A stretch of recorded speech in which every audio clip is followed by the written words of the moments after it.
Welcome to Puerto Rico English News, the only English-speaking broadcast of local Puerto Rican news and entertainment.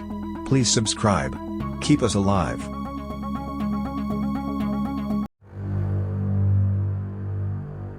Friday, January 21st, Aguadilla, Puerto Rico. A judge from the court of Aguadilla found cause for the arrest of 3 men on Thursday night for a murder reported on the golf course of the Rio Base in Aguadilla. In a press release, the police identified the defendants as Kevin Flores Morales, Isaac X. Ayala Poten and Christian J. Velez Pedroza. They allege that the trio is responsible for the shooting death of 29-year-old Edward Abad Garcia, a resident of Aguadilla, on January 16 at 6:08 in the morning. According to police, the defendants arrived at the Rio Golf Course in a vehicle and shot Abad Garcia in the left ear, causing his death on the spot. After reviewing the evidence, Judge Melissa Soto determined cause and set a global bail of $840,000. As it was not met, Ayala Poten and Velez Pedroza were placed in prison until the preliminary hearing. Flores Morales has not been apprehended and is still wanted by authorities.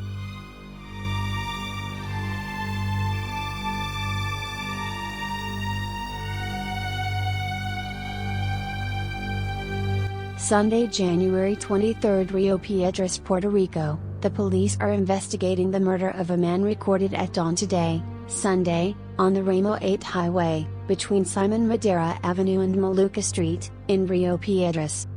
According to the preliminary report, the authorities were alerted about gunshots in the area at about 2:43 a.m. there. They found the body of a man with multiple gunshot wounds. At this time, the victim has not been identified. Multiple bullet casings were seized at the scene. Friday, January 21st, Mayaguez, Puerto Rico. The police officially classified as a murder the death of a 17-year-old minor Friday, after receiving a gunshot wound to the chest while he was in the Las Americas residential complex in Mayaguez. The deceased was identified as Luis Valez. Also, a 21-year-old man was injured in the shooting. He was a friend of the deceased. He is in stable condition, according to police. As for the death of the minor, we are working it as a murder. The version we have so far is that they were in the residential area and for some reason an argument arose and someone, unknown to them, fired several shots at them, mortally wounding them, said Lieutenant Annabelle Perez in a telephone interview.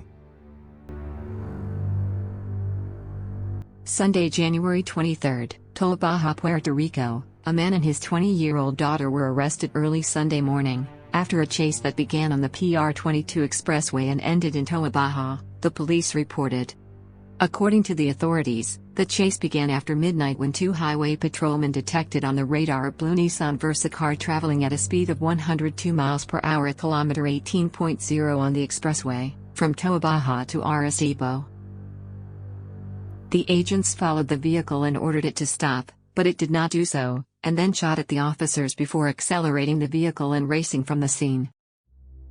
The Nissan Versa was listed as stolen according to authorities, and was seized for investigation purposes. Ammunition was found inside, a magazine with a capacity of 30 rounds of ammunition and another magazine with a capacity of 12 rounds of Glock ammunition. The arrested are Yvette Marie Concepcion Figueroa, 20, and her father, identified as Angel Concepcion Calderon, 45. Saturday, January 22, the Police Bureau reported Saturday morning, 4 murders occurred in a period of less than 12 hours and in separate events in Vega Baja, Narrijita, San Juan, and Canovanas, Puerto Rico. The events that occurred in Narrijita, at 10:45 p.m., involved 2 people who were shot. The police report reveals that while Kenneth Santiago Hernandez, 34, was traveling in a white Toyota Yaris vehicle on Highway 164, he was intercepted by another car from which they fired multiple shots. The Narrijita resident died after sustaining multiple gunshot wounds. Meanwhile, the passenger was injured and was transported to a diagnostic and treatment center. His health condition was described as stable. Meanwhile, in Vega Baja, the body of a man who has not been identified was found at around 10:19 p.m. yesterday. The body lay on Ramon Sobrino Street in the Los Pinos sector in that municipality. In a separate event, a 22-year-old man was shot in front of a residence on Pascuanela Street in the Santiago Iglesias neighborhood in Puerto Nuevo. The events were reported at around 9:40 p.m. The victim, identified as Victor Manuel Pagan Baez, died at the Rio Peidras Medical Center while being assisted by hospital personnel. The most recent violent death, according to the police, occurred in the early hours of the morning, in Canovanas, but the information on the scene was not specified at the time this story was published. January 20th, San Juan, Puerto Rico. A 21-year-old man who saved his mother's life when she was attacked by her partner will not be charged with murder. This was determined by the San Juan prosecutor's office, after concluding that the young man acted in legitimate defense, due to the events reported during the investigation. The incident took place at the Manuel A. Perez residential complex, in San Juan, where Norman Christian Lugo Carrion, 41 years, was killed during the commission of an assault on his wife. The man was the lady's partner. "We are talking about a case of gender-based violence because he had given her a few blows," said Luis Diaz, head of the San Juan Criminal Investigation Corps. He added that Lugo Carrion arrived at the lady's house. There he takes out a knife and caused a wound on her arm, in addition to some bruises. January 20th, San Juan, Puerto Rico. The Office of the Panel of the Special Independent Prosecutor reported today that it will file charges against the former Secretary of the Treasury, Raul Maldanado. Raul Maldanado served as Treasury Secretary under ousted Governor Ricardo Rossello. He was fired in 2019 after claiming publicly there were illegal practices in the Treasury. Ricardo Antonio Rossello Nevares is a Puerto Rican politician who served as the governor of Puerto Rico from 2017 to 2019. He resigned on August 2, 2019 after protests related to a scandal dubbed Ricky Leaks, where insensitive, misogynistic and homophobic emails were leaked.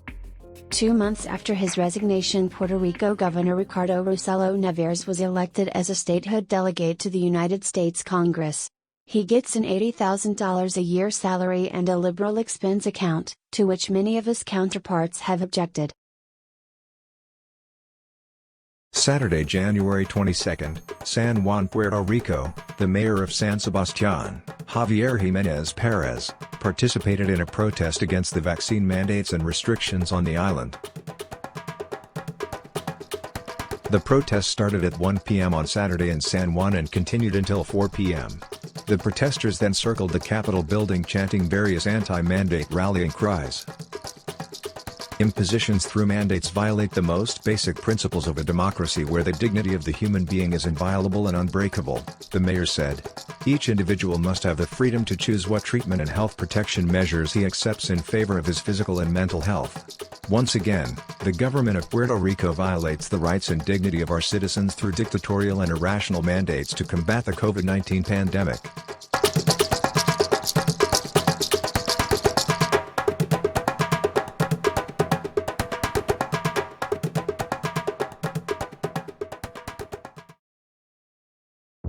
Monday, January 24th, the Puerto Rico Department of Health reports 8 new deaths from COVID-19, bringing the total number of victims in Puerto Rico to 3,704.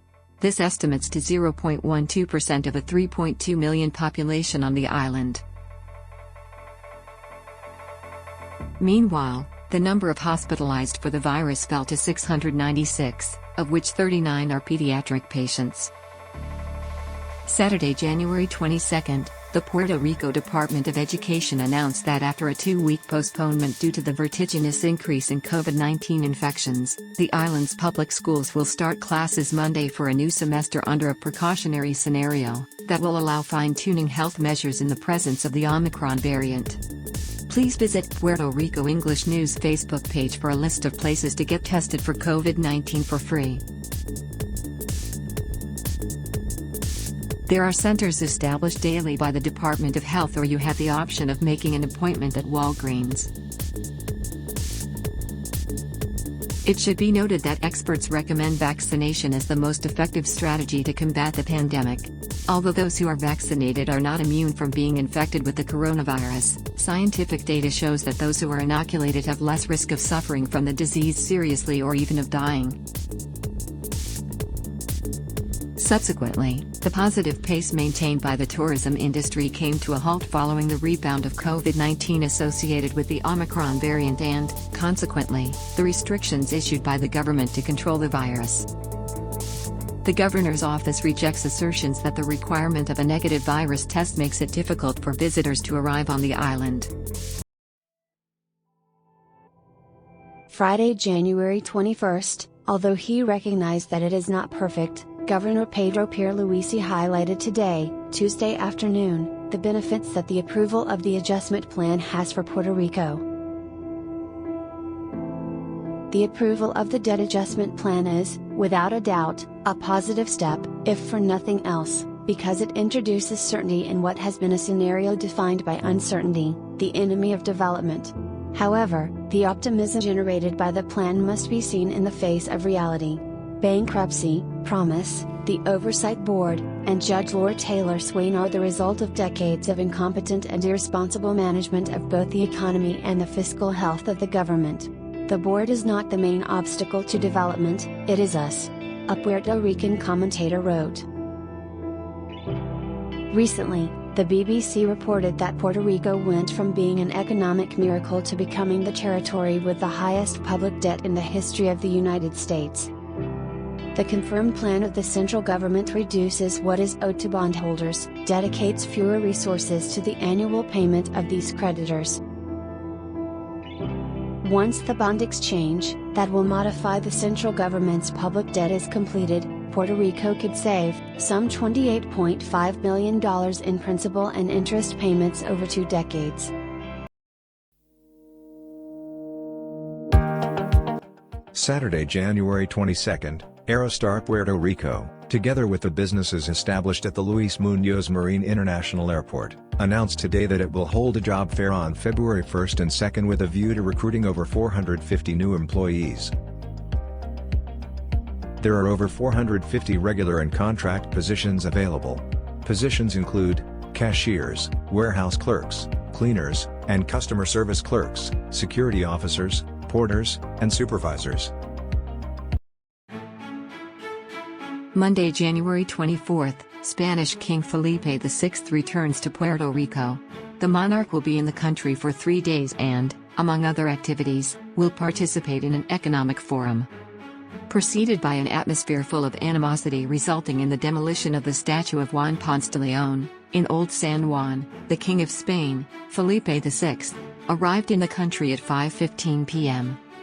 Governor Pedro Pierluisi received the monarch and took advantage of the event to allude to the colonial status of Puerto Rico and advocate for equality under the U.S. government. Meanwhile, the statue was restored to its pedestal amid protest. Sunday, January 24th, only 40 of the 97 Miss World participants will be the ones seeking the crown. March 16th, the organizers of the beauty pageant reported through social networks.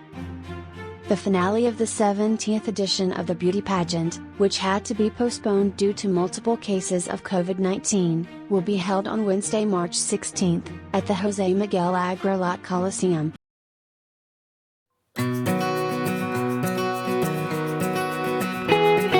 Here's your weather for the week, for the north side of the island. Tuesday, high of 82, low of 70 with an 11% chance of rain. High of 84, low of 72, with a 16% chance of rain. Thursday, high of 82, low of 72 with a 24% chance of rain. Friday, high of 82, low of 70 and a 23% chance of rain. Saturday, high of 86, low of 70 and a 13% chance of rain. Sunday, high of 86, low of 70 and a 18% chance of rain. Monday, high of 84, low of 70 and a 24% chance of rain. Enjoy your week and your weather. Thanks for watching. Please subscribe. Help us survive.